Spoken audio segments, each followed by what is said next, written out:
दोस्तों नमस्कार। मैं हूं Rajiv Kumar Rao, retired deputy commandant CRPF, और आपका स्वागत है आपके अपने सरकारी सेवा न्यूज पर।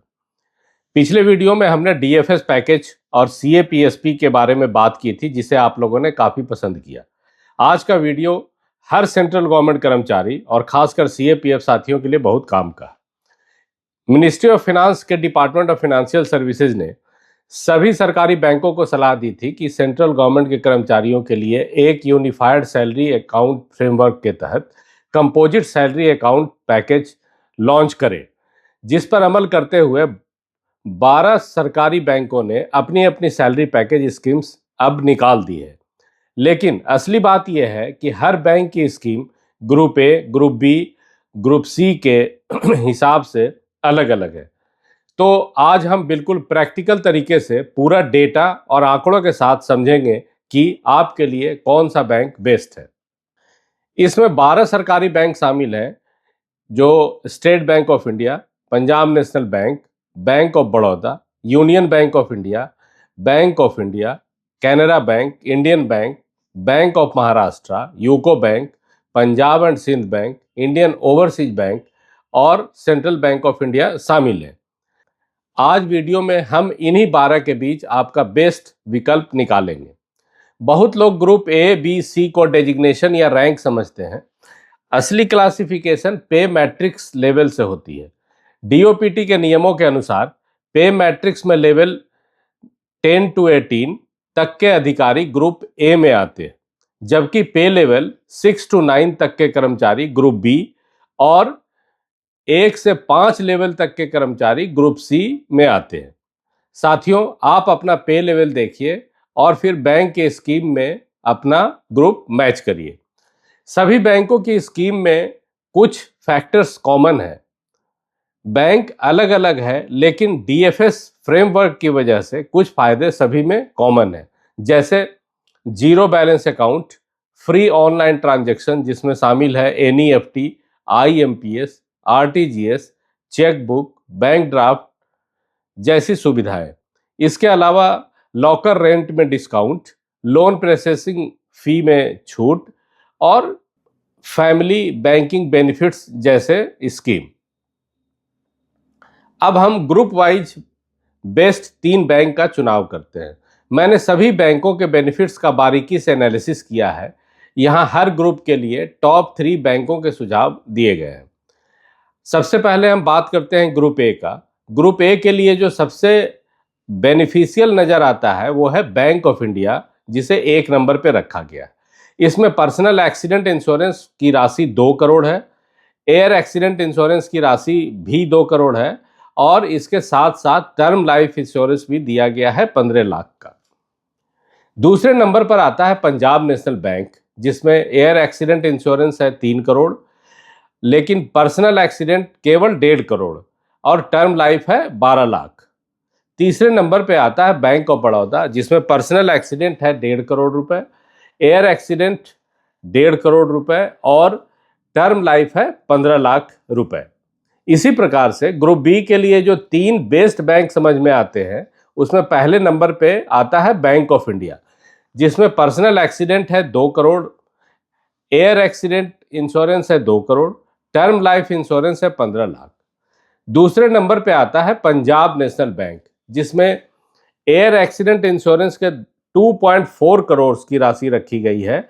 वहीं पर्सनल एक्सीडेंट इंश्योरेंस है 1.2 करोड़ और टर्म लाइफ इंश्योरेंस की राशि है 8 लाख रुपए। अब तीसरे नंबर पे जो बैंक है वो है बैंक ऑफ बड़ौदा। इसमें पर्सनल एक्सीडेंट का राशि है 1.2 करोड़, एयर एक्सीडेंट इंश्योरेंस की राशि है 1.2 करोड़ और टर्म लाइफ इंश्योरेंस की राशि है 12.5 लाख। ग्रुप सी में पर्सनल एक्सीडेंट इंश्योरेंस लगभग सभी का 1 करोड़ है, इसलिए असली फर्क ओडी और लोन से पड़ता है। जहां bank of India best all rounder की खिताब दिया जाता है, उनका पर्सनल एक्सीडेंट इंश्योरेंस है 1 करोड़ और एयर एक्सीडेंट की राशि है 2 करोड़ और टर्म लाइफ है 10 लाख रुपए। इसमें आप ओडी भी कर सकते हैं 2 महीने की ग्रॉस सैलरी का। पंजाब नेशनल बैंक में पर्सनल एक्सीडेंट इंश्योरेंस की राशि है 1 करोड़, एयर एक्सीडेंट इंश्योरेंस की राशि है 2 करोड़ और टर्म लाइफ 5 लाख की है। इसके साथ एक ओडी की भी सुविधा है, आप 2 महीने की नेट सैलरी तक का ओडी कर सकते हैं। स्टेट बैंक ऑफ इंडिया में पर्सनल एक्सीडेंट इंश्योरेंस है 1 करोड़ और एयर एक्सीडेंट की राशि भी 1.6 करोड़ है। टर्म लाइफ 10 लाख रुपए का है। बैंक चुनने का जो सिलेक्शन फॉर्मूला है वो दोस्तों, फैसला लेने के लिए खुद से आप 3 सवाल पूछिए। क्या होम लोन लेना है तो हाई कंसेशन वाले बैंक का चुनाव कर सकते हैं। क्या ड्यूटी में रिस्क या ट्रैवलिंग ज़्यादा है तो हाई एक्सीडेंट या एयर कवर वाला बैंक चुने। क्या ओडी की ज़रूरत पड़ती है तो हाई ओडी वाले बैंक को प्राथमिकता दें। मेरी सलाह है कि बैंक जाने से पहले personal accident insurance, air accident insurance, term life insurance, health cover और ओडी, ये 5 चीज़ें एक पेपर पर लिखकर कंपेयर करें। पेंशनर्स के लिए भी बेनिफिट्स दिए गए हैं। इसमें से केवल एक बैंक ऑफ महाराष्ट्र है जो पेंशनर्स को थोड़ा सा इंश्योरेंस दे रहा है। मेरी सलाह है कि आप जिस बैंक में पेंशन ले रहे हैं उस बैंक से उनका पेंशन ब्रोशर मांगिए और चेक करिए कि आपको कितने कवर और क्या सुविधाएं फ्री में वो बैंक दे रहा है। इसके अलावा बैंक और एम्प्लॉय के लिए भी मेरे कुछ सजेशंस हैं। बैंक के लिए मैं सुझाव देना चाहूँगा कि बैंकों को चाहिए कि वो अपनी ब्रांच लेवल के स्टाफ को भी इस डीएफएस स्कीम की पूरी ट्रेनिंग दे। अक्सर देखा गया है कि ब्रांच के कर्मचारियों को ही इस स्कीम की जानकारी पूरे तौर पे नहीं होती है।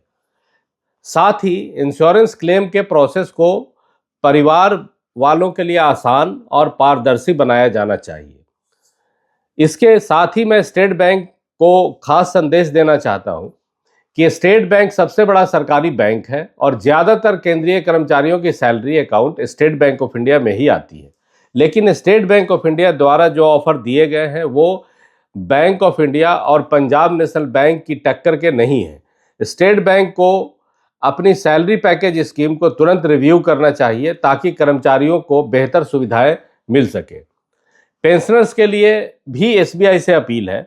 दूसरी अहम बात है, जब कोई केंद्रीय कर्मचारी रिटायर होता है तो उसकी पेंशन अधिकतर स्टेट बैंक ऑफ इंडिया में ही क्रेडिट होती है।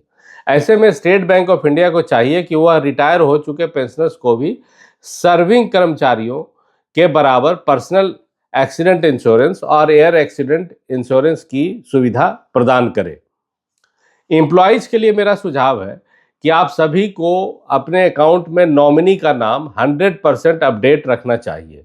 सबसे ज़रूरी बात, अगर आपके अकाउंट में 3 महीने तक सैलरी क्रेडिट नहीं हुई है तो बैंक बिना नोटिस दिए आपका सैलरी अकाउंट को जनरल सेविंग अकाउंट में बदल देगा और आपके सभी इंश्योरेंस के फ़ायदे छिन जाएंगे। इसलिए इसे हमेशा एक्टिव रखें।